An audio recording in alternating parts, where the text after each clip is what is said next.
Hold on to your terrible towels, Steelers Nation, because what I'm about to tell you could completely reshape the future of this franchise. The Pittsburgh Steelers are actively investigating a quarterback that nobody saw coming.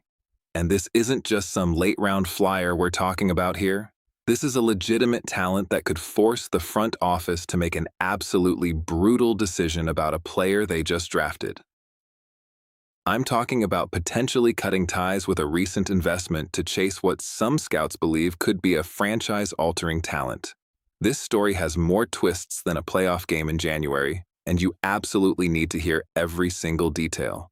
Make sure you smash that subscribe button right now because we're covering every single development in the Steelers' quest to find their next championship-level quarterback, and trust me, you don't want to miss a single update on this roller coaster ride. So here's what's happening right now in the Steel City.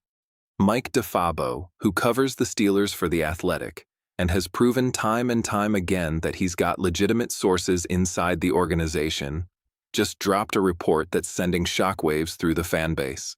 According to DeFabo, the Pittsburgh Steelers are doing extensive homework on quarterback Brendan Sorsby ahead of the NFL supplemental draft. Now, if you're not familiar with the supplemental draft, let me give you the quick breakdown. This is basically a second-chance draft that happens in late July for players who weren't eligible for the regular draft but have since become available. It doesn't happen every year with legitimate prospects, but when it does, teams pay attention. But here's where this gets really interesting. Brendan Sorsby isn't just some random name being thrown around. This kid has serious talent. We're talking about a 6'3", 235-pound quarterback with legitimate arm strength and playmaking ability. He played at Cincinnati last season, and while the Bearcats didn't light the world on fire, anyone who actually watched the tape saw flashes of something special. The arm talent jumps off the screen.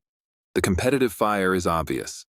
This guy plays with an edge, with swagger, with that intangible quality that you just can't teach. Now, before we go any further, we need to address the elephant in the room. Why is Brendan Sorsby in the supplemental draft instead of already being on an NFL roster? Well, there are off-field concerns that we have to talk about. Sorsby dealt with gambling issues, which in today's NFL is obviously a massive red flag. The league takes gambling incredibly seriously, especially after everything that's happened in recent years.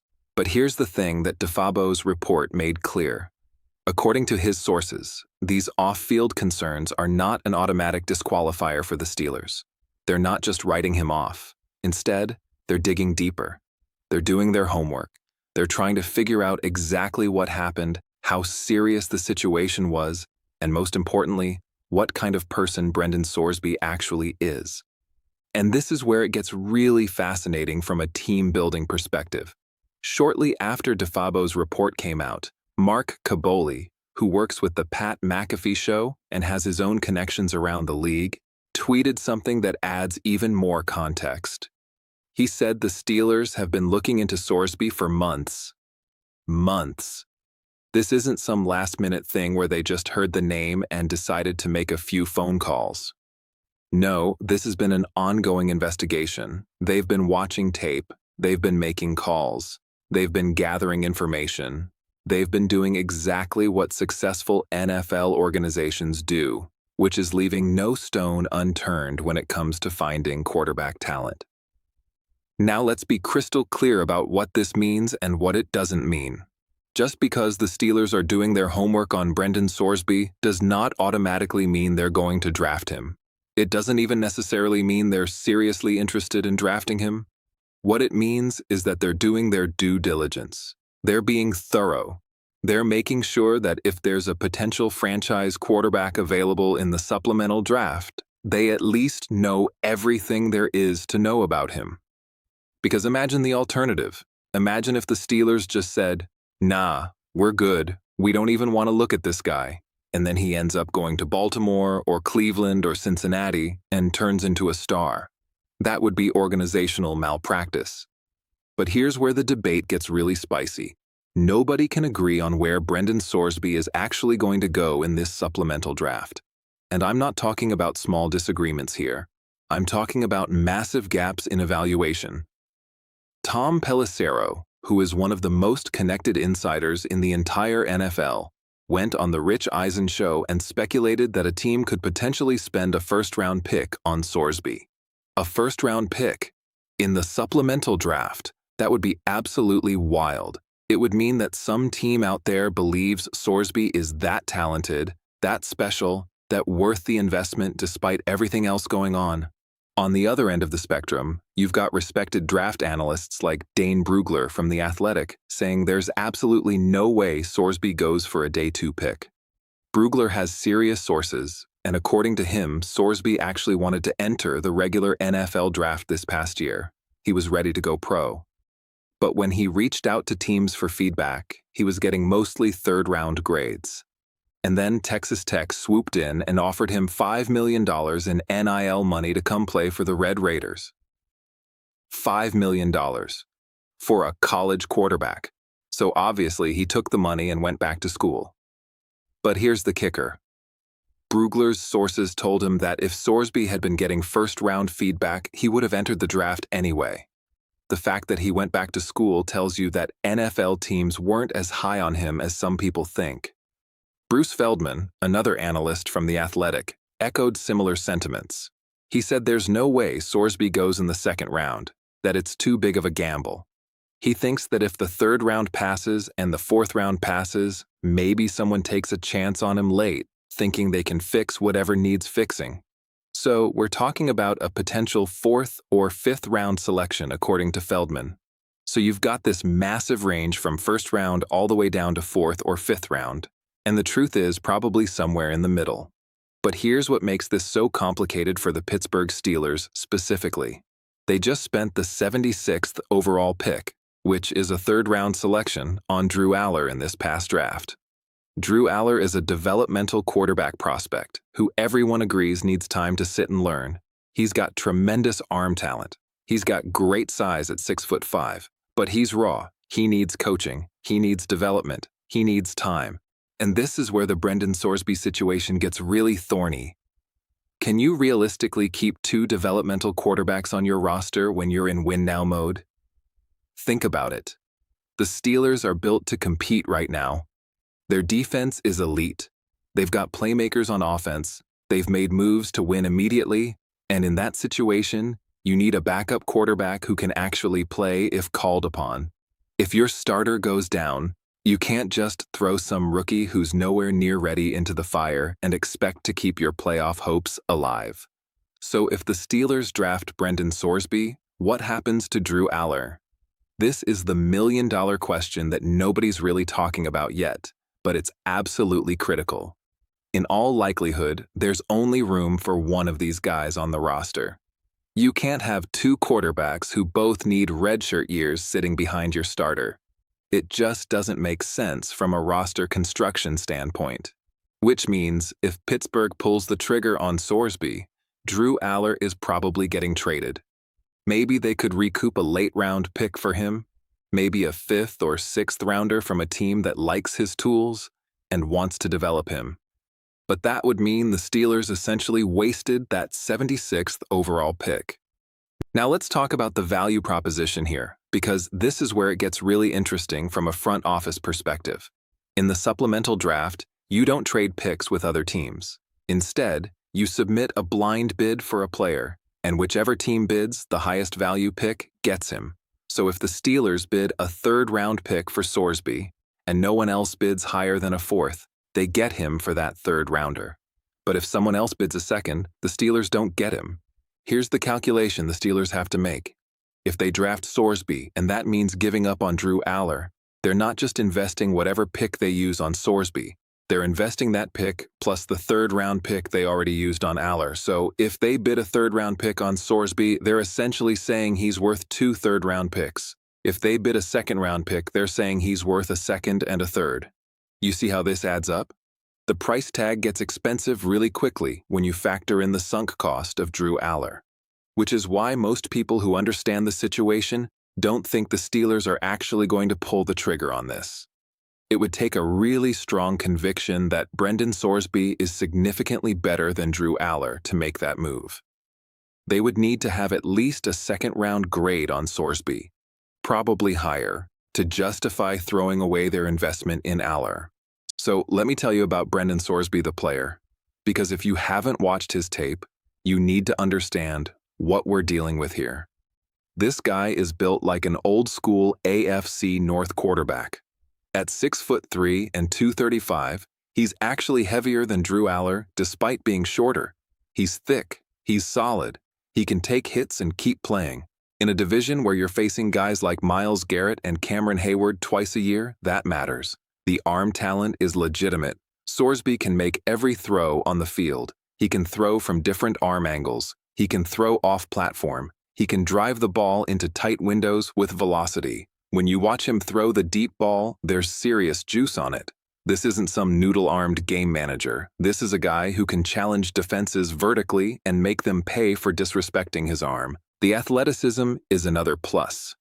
He's not Lamar Jackson or anything close to that, but he's a legitimate threat with his legs. He can extend plays when the pocket breaks down. He can pick up critical third downs with his feet. In Arthur Smith's offense, which loves to use RPOs and quarterback run concepts, Sorsby would be a natural fit. He's actually really proficient at RPO passing, which is something that translates beautifully to the modern NFL. But probably his best trait is his pocket presence and playmaking instincts. This guy just has a feel for the game. He senses pressure. He climbs the pocket naturally. He keeps his eyes downfield when things break down. He makes something out of nothing on a regular basis. Some quarterbacks just have that it factor, that ability to create when the play design fails, and Sorsby has it in spades. Some scouts have compared him to Jackson Dart, who just had a phenomenal season at Ole Miss and has Giants fans really excited about the future. The comparison makes sense. Similar size and build, though Sorsby might actually be a bit bigger. Similar arm talent, though Sorsby might have a bit more juice. Similar ability to make plays with their legs. Similar swagger and confidence. The difference is that Dart had way better talent around him at Ole Miss and way better coaching, so his production numbers look better. But from a pure tools perspective, the comparison is pretty fair. Now let's talk about the warts, because Sorsby definitely isn't a perfect prospect. The biggest issue is mental processing. He's very much a one-read quarterback right now. He locks onto his first option, and if it's not there, he tends to either scramble or force it. He doesn't work through full-field progressions consistently. He doesn't read defenses at a high level. Those are skills he'll need to develop in the NFL, and there's no guarantee he'll get there. Plenty of talented college quarterbacks never figure out the mental side of the position at the professional level. He also doesn't anticipate throws the way NFL quarterbacks need to. He's what scouts call a see-it, throw-it quarterback. He waits for receivers to come open rather than throwing them open. In college, you can get away with that. In the NFL, windows are so much tighter that you need to throw before guys are open, trusting that they'll be there when the ball arrives. That's a learned skill, and Sorsby doesn't have it yet. The footwork needs work too. His mechanics in the pocket aren't terrible, but they're inconsistent. Sometimes he gets too wide in his base. Sometimes he doesn't drive through his throws properly.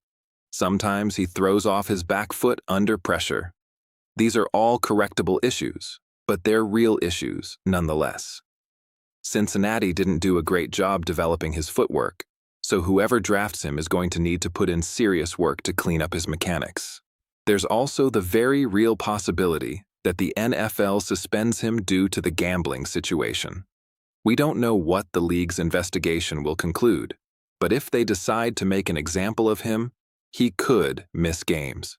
Maybe he misses the first few weeks of the season. Maybe he misses half the year. That uncertainty alone drives down his draft value because teams don't want to invest a high pick in a guy who might not even be available. All of that said, here's why Pittsburgh would actually be a fascinating landing spot for Sorsby if they decide to make a move. The situation they can offer a young quarterback is basically ideal for development. You'd get to sit behind a veteran starter for at least a year, maybe two. You'd get to learn from an offensive-minded coaching staff. You'd get time to work on your footwork, your processing, your anticipation, all the things that need improvement. And when you finally do take over, you'd inherit a roster that's built to compete, with a strong defense and playmakers on offense. That's the exact same situation they're offering Drew Aller right now, which is why the decision to potentially move on from Aller to get Sorsby would be so significant. You'd be giving up on one developmental prospect to chase another one, and you'd better be really sure that the one you're chasing is worth it. Fan reactions to all of this have been all over the map. Some Steelers fans are absolutely pumped about the possibility of getting Sorsby. They love the arm talent. They love the toughness. They love the playmaking ability. They think he's got franchise quarterback upside, and if the Steelers can get him for a reasonable price in the supplemental draft, it's worth taking the shot even if it means moving on from Aller. Other fans are much more skeptical. They point out that the Steelers just drafted Aller and haven't even given him a chance to develop yet. Why would you give up on a guy after just a few months? They also worry about the off-field concerns with Sorsby. Gambling issues in the NFL are no joke, and the last thing the Steelers need is a quarterback who brings drama and distractions. And then there's a third group of fans who just want the Steelers to stop chasing developmental quarterback prospects altogether. These fans are tired of the uncertainty at the position. They want the team to trade for a proven veteran or tank for a top draft pick next year and get a can't-miss prospect. They don't want to wait another 2 or 3 years to find out if Sorsby or Aller or whoever else can actually play.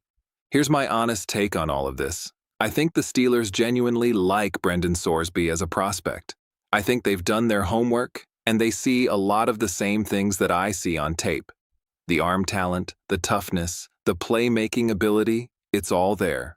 And if Sorsby were coming out in a normal draft, I think he'd be a late first or early second-round pick for the Steelers. But the off-field concerns complicate everything, and the fact that they just drafted Drew Aller complicates it even more. So what's actually going to happen? My gut tells me the Steelers don't pull the trigger. I think they like Drew Aller. I think they believe in his development. I think they're not ready to give up on him after just a few months, and I think they'll decide that the risk of drafting Sorsby, dealing with potential NFL suspension, and moving on from Aller just isn't worth it unless they absolutely love Sorsby. And I mean, love him enough to have a first or second round grade on him, not just a third round grade. Could I be wrong? Absolutely. If the Steelers have been studying Sorsby for months like Mark Kaboly reported, maybe they've seen enough to convince themselves he's the guy. Maybe they think he's got superstar upside that Drew Aller just doesn't have. Maybe they're willing to eat the cost of the Aller pick to chase what they believe could be a franchise quarterback. But if I had to put a percentage on it, I'd say there's maybe a 5 to 10% chance the Steelers actually draft Brendan Sorsby in the supplemental draft. The supplemental draft is coming up in late July, so we don't have to wait too much longer to find out what happens. But this is the kind of situation that makes the NFL offseason so fascinating. You've got real talent available. You've got legitimate questions about character and off-field issues. You've got organizational decisions to make about sunk costs and future investments. You've got fans divided on what the right move is. It's drama. It's intrigue, it's everything that makes following this league so addictive. Whatever happens with Brendan Sorsby, the bigger picture for the Steelers remains the same. They're still searching for their franchise quarterback. Drew Aller might be that guy. He might develop over the next year or two into a legitimate starter. Some people think he's the betting favorite to be the starter in 2027. And honestly, that's not a crazy take. He's got the tools. He's got the coaching, he's got the opportunity, but until the Steelers actually find that guy, they're going to keep looking. They're going to keep doing their homework on every quarterback prospect who becomes available.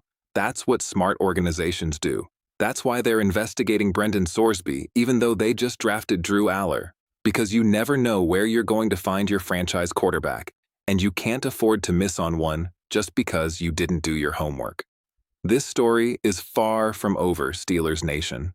We're going to be tracking every development with Brendan Sorsby, Drew Aller, and the supplemental draft. We're going to bring you every rumor, every report, every piece of analysis you need to stay informed. So make sure you're subscribed because the quarterback situation in Pittsburgh is going to be the storyline that defines this franchise for years to come. And we're going to cover every single twist and turn along the way. Here we go, Steelers.